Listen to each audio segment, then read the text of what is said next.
नमस्कार। आप कॉन्फिडेंट आदमी बनना चाहते हैं। आप चाहते हैं कि जब आप भीड़ के सामने हो तो आप आँख से आँख मिलाकर उनसे बात करो। आप में घबराहट बिल्कुल ना हो। कैसे भी लोग हों, चाहे आप उनसे पहली बार मिल रहे हों, ऐसी भीड़ जिसको आपने पहले कभी नहीं देखा हो, ऐसी भीड़ जिसका आपको अंदाज़ा ना हो, या ऐसे लोग जिनके सामने आपको बोलने में डर लगता है, आप उनके सामने जब अगली बार जाएँ तो आप आँख से आँख मिलाकर उनसे बात कर सकें।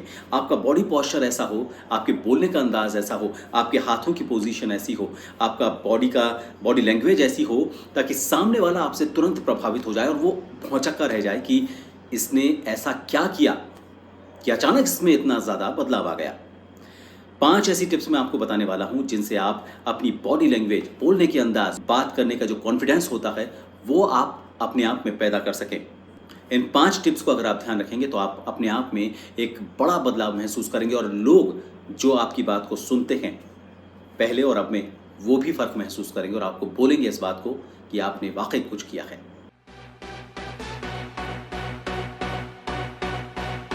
जब भी हम लोगों के सामने बात करने के लिए जाते हैं तो हम बिना तैयारी के जाते हैं। सबसे पहली कमी तो यही होती है, तो हमें हमें तैयारी करनी है। तैयारी किस तरह की करनी है? जो आप बोलने जा रहे हैं उस कंटेंट की।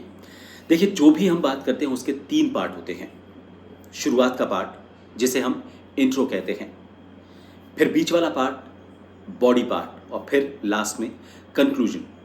ये हर जगह पर काम आता है। जब आप अपनी बात की शुरुआत करते हैं तो जो इंट्रो पार्ट होता है, शुरुआत का पार्ट छोटा सा होना चाहिए ताकि वो ये समझ सके कि आप किस बारे में बात करना चाह रहे हैं। फिर इसके बाद बारी आती है अपने बॉडी पार्ट की। बॉडी पार्ट वो मेन पार्ट होता है जिसमें आप अपनी बात को पूरी तरह से विस्तार से बताते हैं। और फिर उसके बाद कंक्लूजन, यानी कि जो आपने बात कही है उससे आप निचोड़ क्या निकालते हैं।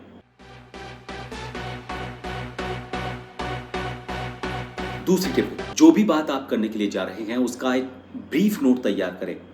बहुत ज़्यादा बड़े नोट्स तैयार करने की ज़रूरत नहीं है, क्योंकि आप जितने ज़्यादा नोट्स तैयार करेंगे उतना ही ज़्यादा आप भूलेंगे। ज़्यादा भूलना यानी कि लैक ऑफ कॉन्फिडेंस, आप में फिर घबराहट पैदा होती है, एंग्जाइटी पैदा होती है, पसीने आपको आने लगते हैं। बार बार आपको नोट्स देखने पड़ेंगे क्योंकि आपको लगेगा कि शायद मैं कुछ भूल गया हूँ। तो इसलिए बहुत ब्रीफ नोट्स, जैसा हम एग्ज़ाम की तैयारी करते हैं वैसे छोटे छोटे नोट्स बनाएं, ताकि आप उन नोट्स को पकड़ें और फिर उसके बाद उसको थोड़ा सा एलैबोरेट करें। ज़्यादा नोट्स ना बनाएं।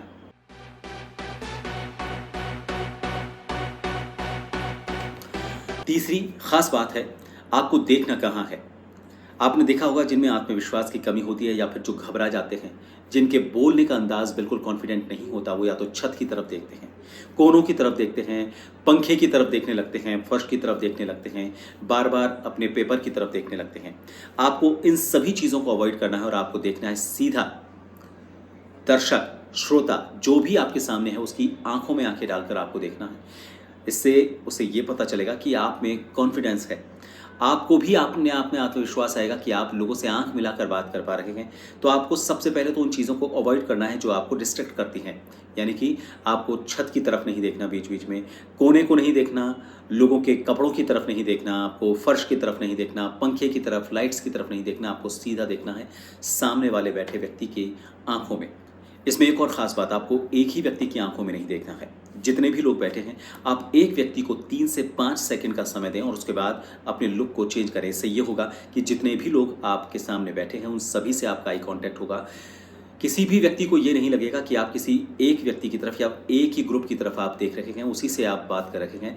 सभी लोग आपकी बात में इन्वॉल्व होंगे।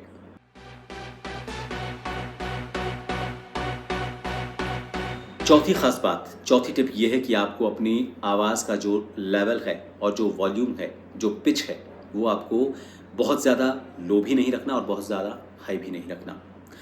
अगर आप एक लार्ज ऑडियंस के पास बैठे हैं जहां आपको दूर तक अपनी आवाज़ पहुंचानी है, वैसे तो माइक्स वगैरह होते हैं उनमें आवाज़ को गेन कर दिया जाता है, आवाज़ को बढ़ा दिया जाता है, लेकिन फिर भी आपको लग रहा है कि आपकी आवाज़ को आप दूर तक पहुंचाना चाहते हैं, तो एक्सेप्शनल केसेस में आप अपनी पिच को, वॉल्यूम को, लेवल को बढ़ा सकते हैं। लेकिन नॉर्मली आपको अपना लेवल जो है वो नॉर्मल रखना है जिसमें आप बात करते हैं। बहुत लो लेवल में एनर्जी का जो लेवल होता है वो भी बहुत ज़्यादा डाउन लगता है, मतलब ऐसा लगता है कि आप बहुत थके हुए हैं। धीरे धीरे बोलना, ये गड़बड़ है। इसके अलावा बहुत ज़्यादा तेज़ बोलने से भी आपके गले पर ज़ोर पड़ेगा, आपकी आवाज़ में खराश पैदा हो जाएगी और बहुत लंबे समय तक आप नहीं बोल पाएंगे।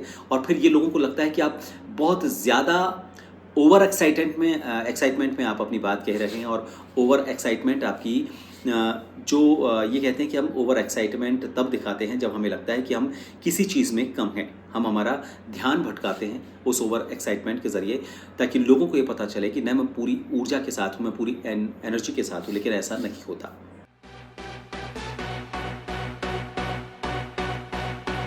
पांचवी और ख़ास बात आपकी बॉडी लैंग्वेज को लेकर है। एक तो अपने हाथ में कोई ऐसी चीज़ ना लें जिसे आप बार-बार घुमा रहे हैं। मसलन घबराहट में लोग या तो कागज़ को बार-बार लपेटने लगते हैं, उसका रोल बनाने लगते हैं, या फिर आप पेन ले लेते हैं और उस पेन को बार-बार आप घुमाने लगते हैं, उस पेन को चालू करते हैं, बंद करते हैं। इससे एक तो ये दिक्कत होती है कि जो भी आपके सामने लोग बैठे हैं उनका ध्यान भटकता है, क्योंकि वो आपके कंटेंट की तरफ से ध्यान भटकाकर उस चीज़ की तरफ, उस ऑब्जेक्ट की तरफ शिफ्ट कर देता है और इसकी वजह से दिक्कत होती है। दूसरा, खड़े होने का पोस्चर कैसा होना चाहिए? पैरों को बिल्कुल जो आपके कंधे की चौड़ाई है उस कंधे की चौड़ाई में बिल्कुल ज़मीन पर जमा कर रखें।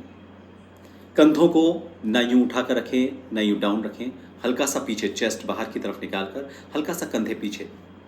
और तीसरी खास बात, आपको अपने हाथों को एक पोजीशन में रखना है।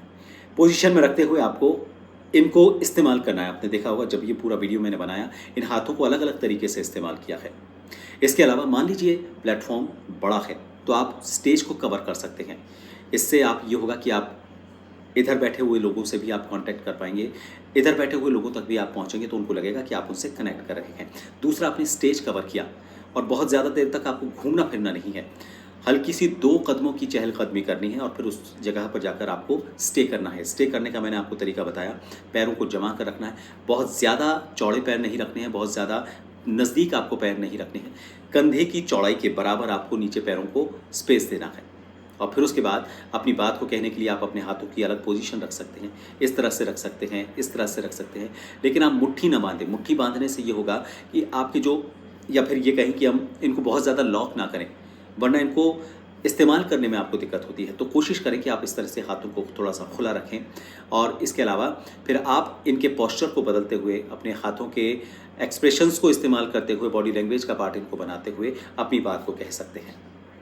तो ये वो 5 चीज़ें थीं जो मुझे लगता है कि अब इन 5 चीज़ों को फॉलो करने के बाद जब भी आप लोगों के बीच में जाएंगे तो लोग आप में एक नया आत्मविश्वास देखेंगे और आपकी बात भी आप ज़्यादा कॉन्फिडेंटली लोगों तक पहुंचा पाएंगे।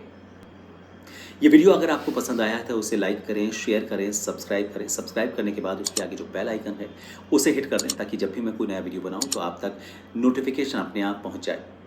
आप अगर ज्वाइन बटन पर क्लिक करते हैं तो एक खास मेंबर बनते हैं, जिनके लिए मैं कुछ समय समय पर टिप्स के वीडियोस बनाता हूं जो उन मेंबर्स के लिए ही होते हैं। आप सारे सोशल प्लेटफॉर्म से मुझसे जुड़ सकते हैं। सारे सोशल प्लेटफॉर्म के जो हैंडल हैं उस वक्त आपको नज़र आ रहे हैं। इसके अलावा इनके हैंडल्स आपको नीचे डिस्क्रिप्शंस में भी मिल जाएंगे। व्हाट्सएप और टेलीग्राम, इन दोनों पर मैंने एक चैनल भी बनाया हुआ है। उस चैनल को अगर आप ज्वाइन करते हैं तो ये सारे वीडियोस आप तक अपने आप पहुंच जाएंगे। ये वीडियो अगर आपको पसंद आया है तो नीचे कमेंट बॉक्स में आप कुछ लिख सकते हैं। अगर आप इस वीडियो के बारे में या फिर आने वाले वीडियोस के बारे में या फिर कोई भी सवाल आप मुझसे पूछना चाहते हैं तो नीचे कमेंट बॉक्स में लिखें। फिलहाल इस वीडियो को देखने के लिए बहुत बहुत शुक्रिया। नमस्कार।